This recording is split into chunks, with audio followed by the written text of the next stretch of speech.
The rain clouds have made a welcome return in the past 2 months, but it only delivered a little respite from the water crisis. Residents of the metro are fully aware of the challenge they face.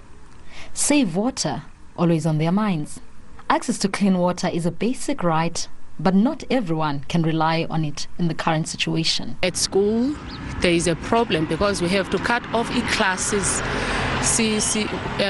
go home because there is no water at school. The truck water is not in a good condition to drink. It causes tummy problems. So we sometimes come to the tap, even though it's not sustainable. So we have no choice but to drink the tap water and wait. Waking up to dry taps left many residents frustrated and confused. They demanded transparency from the municipality. I was not aware about the drought, but the way it affects us, at least if there is a drought, they must apply, give us prior time, because we must at least prepare ourselves that there is going to be a water cut out, or like they do in electric ESCOM. It limits us on water, but it's supposed to confront us. I know from the Cape Town they do the same thing. Yes, they're supposed to confront us, to come, you see, and make announcements so that we can know. You see, we know if you get 60 liters a day, we have the 60 liters, so you can manage that 60 liters. Dry taps will be devastating for the local economy, something the business community is acutely aware of.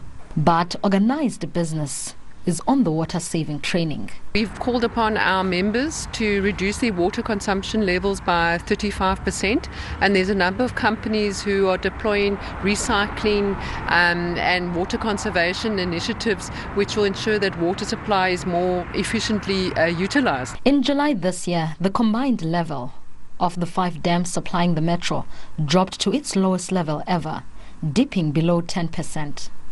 Since then, the rain has helped boosting the average level to 18.59%, still critically low.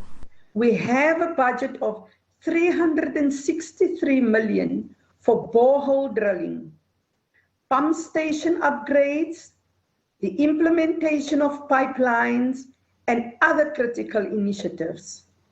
This excludes the money required to complete the Nooit Gedacht Phase 3. The payment dispute that resulted in Phase 3 of the Nooit Gedacht lower-level schemes not being completed as planned remains a thorny issue that requires resolution. We took a decision to champion this matter with a necessary urgency. The work to keep the water flowing continues. Managing high-volume users is part of that effort. We will employ a flow water management device, and then once those devices are installed, they will be limited to about 500 liters per day, and depending on the size of the household, and then the water will shut off and open in the morning again. And just to drop the pressures in general households, we will put in a disc.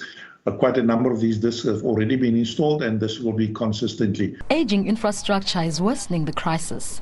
The city loses an estimated 1/3 of the water entering its system. Just this year, the metro repaired more than 30,000 reported leaks. Nqonji, SABC News, Nelson Mandela Bay.